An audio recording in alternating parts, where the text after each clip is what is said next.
next to. So I jumped all over the place. I guess I could have grouped them by where they were, but whatever.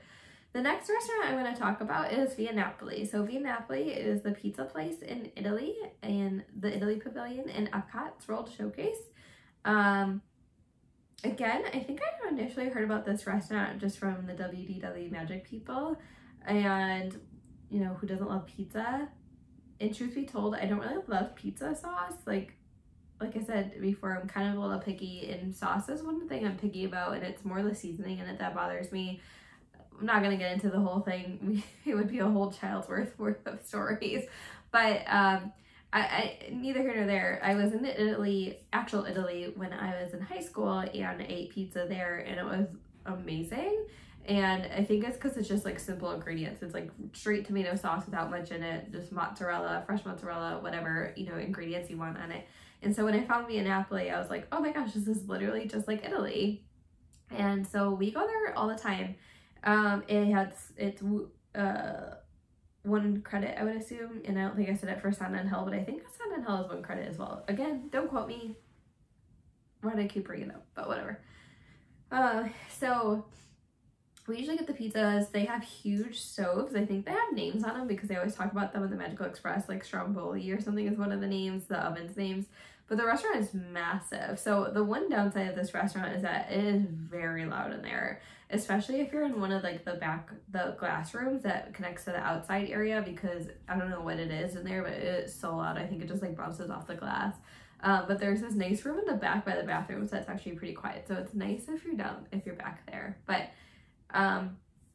anyway, I don't think we've ever had anything but pizza there. My mom and I have tried like all different kinds of pizza there, but our favorite is just the classic cheese and pepperoni. The pepperoni are like little cups of pepperoni that get a little grease in them, and that's pretty much what Buffalo pizza is known for, so maybe that's why I like it, or those little pepperonis. And it's actually owned by a company called Delaware North, which is a Buffalo company. Maybe that's why we're like obsessed with it there. But the side note, isn't it kind of weird that not all the restaurants at Disney are owned by Disney? And I think Delaware North owns like quite a bit of them, and so does Landry's. Landry's owns like obviously like all the Rainforest Cafes and T-Rex, and I think it owns Yak and Yeti and a few others, but whatever. So anyway, I think like again, like maybe one time we didn't have a good meal there, and I think it was more because it was like super crowded in there and it had nothing to do with them. But the pizzas are always good. We usually get garlic bread too, which is great. They have great sangria. They have tons of drink options. I would say like the biggest complaint of that place when we first started going there was that the waiters weren't the most friendly, and I feel like it was probably more because of a language barrier than anything, because they're all the cast members, the college program kids from Italy. But I mean, probably like the last 5 or 6 times we've been there, they have been nothing but like amazing, like so friendly. My mom and I actually ate there on New Year's Eve in 2018 going into 2019, and the waiter there was so friendly. He was asking us all about Buffalo. Everyone always associates us with Niagara Falls, even though like, I mean, we're close, I guess, but it's not like we go to Niagara Falls all the time. So he was asking us about Niagara Falls, and he was telling us about their traditions in Italy for New Year's. It was really cool, like that he spent that much time with us. But they all have been recently amazing.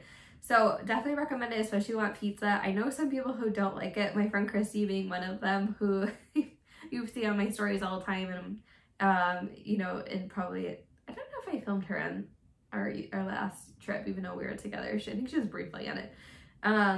But she doesn't like it.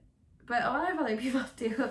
And I think it's because it's not a traditional pizza. It's not like a thicker crusted pizza. It's really thin. And like I said, it doesn't have a ton of cheese on it. It's really made how like I remember eating pizza in Italy. So that's that. And then the next restaurant I'm going to talk about, so number 7, is also actually in Epcot. And this is the Garden Grill. So the Garden Grill is in the land.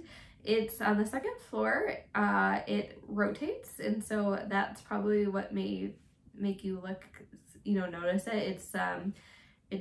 Well, there's nothing really on the 2nd floor except for the new show, which is what the heck is that show called? Whatever. Awesome Planet. So it's next to Awesome Planet, and then like there's bathrooms. So it's really kind of up there by itself. But They have breakfast, which we've never had, and then they have dinner as well. It is a character meal, so my guess is it's probably a 2-credit dining experience. It's similar food to Liberty Tree Tavern, although it changes constantly. I don't think we've ever had the same meal there twice. When we first started going, again, another meal that I really had to force my mom to go to because she didn't want to go there. I think the first time we ate there was actually our first time going on vacation by ourselves, which is crazy because my mom and I travel all the time by ourselves now, but we never traveled by ourselves until 2015 when I like convinced her to go on a trip with me because I was off for 2 weeks and I didn't know what to do. And this is like where our obsession essentially started. So I don't know. Thanks 2015 for happening. But anyway, we were staying at Art of Animation. I specifically remember like just listing like what restaurants were open, and that had a reservation, and my mom was finally like, whatever, we'll just go, and we loved it. So the characters I think are usually the same. So it's usually Chip and Dale, Mickey, and Pluto, and they have like little farm outfits on. They're so adorable. The food is usually pretty good. Sometimes it's not, I'll be honest, but it's worth it for the character experience alone because the restaurant is not that big. So it does rotate too, which is cool. So you can see scenes of Living with the Land, the ride downstairs, while you're on it, which is really cool. But the characters always spend a ton of time with you. There was at one point that Chip or Dale, I forget which one, like took me by the hand and tried to steal me. There's 2 tiers to it. So like we usually, I don't think I've ever sat in the top tier, which is usually booths, which is the lower level of the restaurant. And then the other tier is just tables. The food is typically a few different proteins. Like the first time we went there, I think was fish and pot roast and turkey or something. The last time we went there, it was like steak, like strip steak and turkey or something. I don't know. That was the one time we were like, what the heck happened to the food? But they always have mashed potatoes. There's usually mac and cheese that have goldfish in it. There's french fries. Sometimes there's sweet potato fries. Sometimes there's no french fries. You can never tell. I don't know why it changes so often. But like I said, it's worth it for the character experience alone because they're so adorable in their outfits, but they also just, they spend so much time with you. And like, I shouldn't say, like the food's usually fine. It's just like sometimes I've had much better meals than others. The wait staff there, again, really excellent. We've never had a bad meal. They've always like really been attentive. It's all you care to enjoy and they come right to your table. I'm a big fan of character meals where you don't have to get up to go to a buffet because I feel like if you have to get up and go to a buffet, you might miss them and that always stresses me out. So that's number 7, I think. Or was that 8? All right, that was 7. So the next 2 I'm going to jump back to Hollywood Studios for. I feel bad. None of these restaurants are in Animal Kingdom that are on our list. But I don't know. Like the Animal Kingdom food, literally I like when, oh gosh. I can't even think of any words today. What the heck is no, not Tusker House. It was Tiffin's. Tiffin's first opened, I probably would have put this on our list because we loved Tiffin's. We went there like 3 or 4 times and then like immediately, or not immediately, like suddenly they changed the menu and the menu just doesn't appeal to me anymore. The thing that was cool about Tiffin's is like the menu was really, really unique, but the food was incredible. It was also kind of expensive, but anyway, they changed the menu and we haven't been back since because it doesn't really appeal to me anymore. It's just like, they have like chicken and waffle. I don't know, just like, I feel like they put a lot of work into Tiffin's and making it a really nice signature. But anyway, I don't know why I'm talking about Tiffin's because it's not on my list. So the next one, number 8, is Sci-Fi Dine-In. Sci-Fi Dine-In, I think it's called, is its formal name. We call it Sci-Fi Theater. This is in Hollywood Studios. It is by the Mickey and Minnie Meet and Greet and next to the ABC Commissary, kind of like where you're starting to walk into now Galaxy's Edge, where the current Star Tours like gift shop is, Tatooine, that area. And I'm trying to be specific because that one I had a really hard time finding the first time we went there. Another restaurant that I saw, and maybe I saw on YouTube, but I also read about it, and it was something that I really was trying to like get my family to go to. So one time I don't know, I was just like, we have to go to this restaurant, I'm making this reservation. We went and we loved it. It's so cool.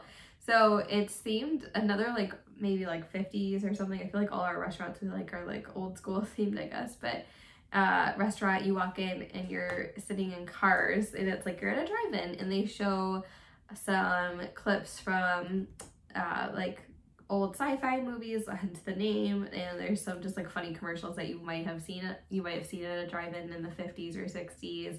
and some like funny like commercials and I don't know, like little documentaries and stuff, which is really cool. You sit in cars, like I said, so it's kind of a little awkward. Like it's not a restaurant you're gonna want to go to if you're hoping to sit down and have a conversation, but it's dark, it's quiet. It's probably the most quiet restaurant you'll go to Disney because like, no one's talking because you're watching a movie screen. And I know the ambience is just really cool there. The food is okay, to be honest. We like it, but you know, I don't know. We actually only usually order appetizers, so I don't know how the food is. Like, I think maybe once I had like a burger, which was good, but I think the food, it's not like, oh my god, this is like the best food I've ever had in my life, but you're more paying for the ambience, kind of like the character interaction of Garden Grill. So we just love the ambience, but we usually get like, they have like buffalo chicken. We only eat buffalo foods apparently. They have like chicken, like what the heck, boneless wings or something. They call them bites, and then they usually have fried pickles or onion rings. Like their food, like snacky food, is really good. We don't usually order much else, to be honest, but because we usually go for lunch, I would say. But I think it's worth checking out at least once, just because like of how cool it is inside. And the waiters and the waitresses there are amazing. They play their part really well. They like saying that they're the car hop, and when they give you your bill, they usually say it's our parking ticket, and so that's funny. But again, definitely worth checking out at least once. We've been there a few times. We don't go every trip just because it's hard to get a reservation for it, to be honest. So, but again, worth it. 1 credit, I would imagine. The next restaurant is in Hollywood Studios, so restaurant number 9, and this is Mama Melrose's. So this is an Italian restaurant. It is in the back by the Muppets, and where Pizza Rizzo is. It's kind of in that area. Well, not kind of, it is in that area. I think the Muppets exit, like when you exit out of the show, you'll walk by it. Can't remember the first time we went there, but again, this was something that I read about. It was something I had read on WDW Magic, and people were raving about like the steak there specifically, and so finally I convinced us to go, and we have gone many times since. So really cool themed restaurant. It takes place, I think it's in New York City, like it's pretending to be New York City. You're in like this backyard area. There's really pretty lights in there. There's like a brick wall, like you're in an alleyway, and there's like kind of old school booths in there and tables. I don't know, it's just really cool looking. It's Italian, like I said. I've never ordered anything but the strip steak because it comes with this amazing macaroni and cheese on the side. The steak is really good as well, so I can't speak to anything else. But my mom usually gets the spaghetti with meatballs, and I'm trying to think what else other people have had there. Like my dad's gotten, like they've had like pork stuff before, like different specials. They usually have some sort of special when we're there, and we've never had a bad meal there, truthfully, like ever. And the waiters, they're okay there. I think it's pretty crowded and pretty busy. That's a restaurant where you're almost never going to be seated on time. Like you could almost guarantee it. The last time my mom and I ate there was in November, I think, of 2019. Sorry, my allergies are super bad, in case you're wondering why my voice sounds so terrible. So that's the last time we ate there.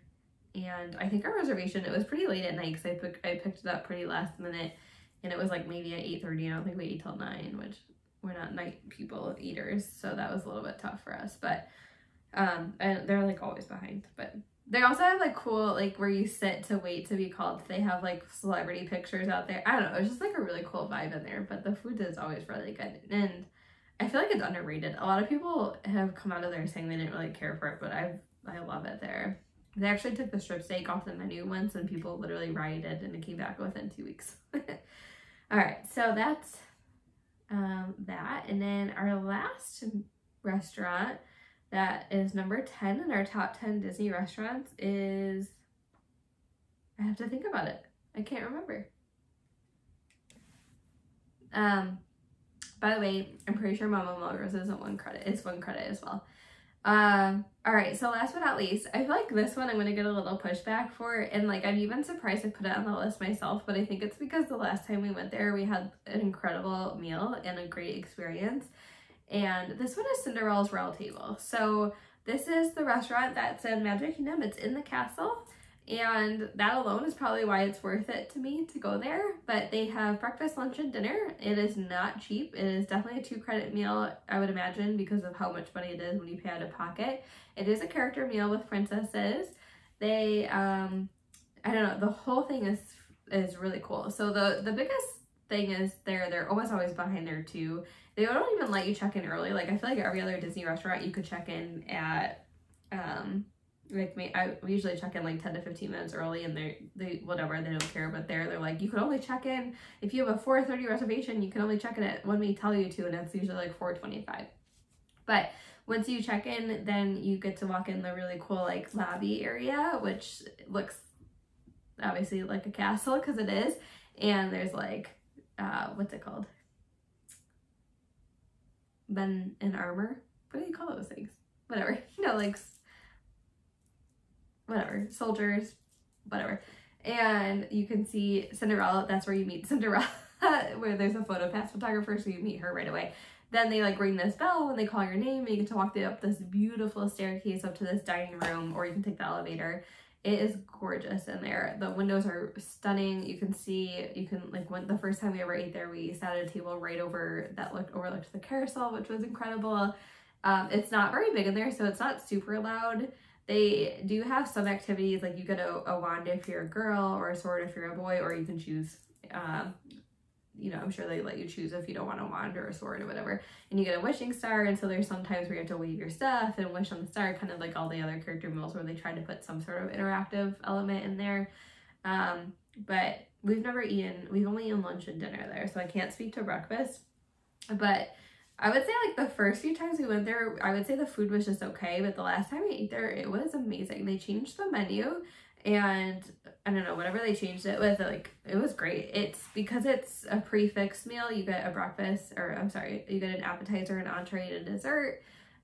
This last time we all got different appetizers. I got charcuterie, which is what I usually get. My mom got a salad of sorts, and my sister, I think, had scallops as an appetizer. And then for entrees, we all got, they used to have like a land and sea thing, which was a funny story actually, where I discovered I was allergic to shrimp with Cinderella's Royal Table, because I ate shrimp there, because it was like steak and shrimp, and I ate shrimp, and then I broke out in hives later, like a few minutes, probably like 15 minutes after we left.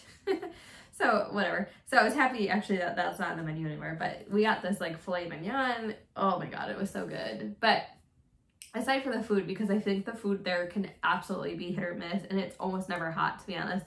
Disney food is not hot in general, but there, I don't think I've ever had like an actual hot meal.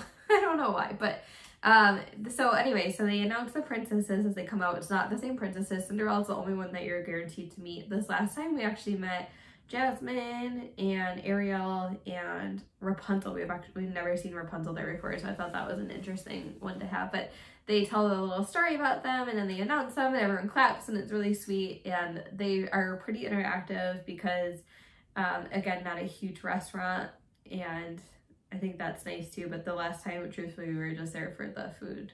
We had run the princess half. It was just this last trip in February, and we wanted to like enjoy and have our medals there and meet Cinderella. So after that, we're like, whatever. But I think it's a great place to take little girls and little boys especially. But I mean, even as an adult, I think it's good. I know people have proposed there just because the ambiance is so cool. Again, I feel like I might get a little bit of hate for this one just because it is a lot of money. It's also a really hard reservation to get. Randomly, like, I was just looking the other day and I saw one for like July, which was still open, but that's rare. Like, this is one that you definitely have to book 180 days out. I used to say that about California Girl too, but I've definitely gotten California Girl reservations like last minute. I feel like people cancel that more, but in Cinderella's Royal Table, you prepay, and so I think people are less likely to either cancel it last minute or not go. So, again, worth it alone for the ambiance. The service is usually great there too, but we had a fantastic time. That was actually the first time I ever had a drink in the Magic Kingdom too, because I had champagne there. So I've been there on my birthday twice, if that says anything about it. I was there for my 29th and my 30th birthdays. Like a small child. And the last time we were there, someone was like, oh wow, it's so like great that you guys all came and you're just adults. Whatever. So that's it. So that's our top 10. This was a tough list to make. We were kind of going back and forth on a few things. Like, Be Our Guest was one that we considered putting on, but ever since they switched to the prefix menu, like, I don't know, it's been fine, but it hasn't been as good. I don't know, again, that restaurant's never, like literally never, the food is like cold half the time you get it, so that's part of it. But there are obviously restaurants we haven't been to that people, you know, probably think are much better than the restaurants I named, but obviously this is just my opinion. I'd love to hear what you guys think, is, you know, name me some of your few top 10 restaurants in the comments, just so we could, I just love to see what other people like, because a lot of times it might be a restaurant we haven't tried yet, and I would love to try it. So definitely hit me up. Thanks for watching me ramble on and on for however long this video is. Hopefully Disney World opens back soon, and you know, hopefully, you know, everyone is staying safe and healthy, and I will see you next time for our top 10 series. And by that I mean my top 10 series, because no one else is here. Let's see, maybe I will do the top 10 biggest mistakes next time, just because I already have that list made, and then maybe go from there, like attractions and that type of stuff. So thanks for watching. Alright guys, clearly this is a different day since I am wearing different clothes. I also look like a hot mess, so ignore it. You can hear my neighbor's dog. But I'm just saying, I just wanted to jump on real quick and say that the next time I film my top 10 videos, I will be using my camera. I used my phone for this one like I'm using right now, but I don't feel like it didn't turn out that great. It was pretty grainy, so I will be doing the next top 10 video from my camera, so rest assured hopefully the quality is back from that one. So again, sorry I look like an actual hot mess right now. I've been a little busy.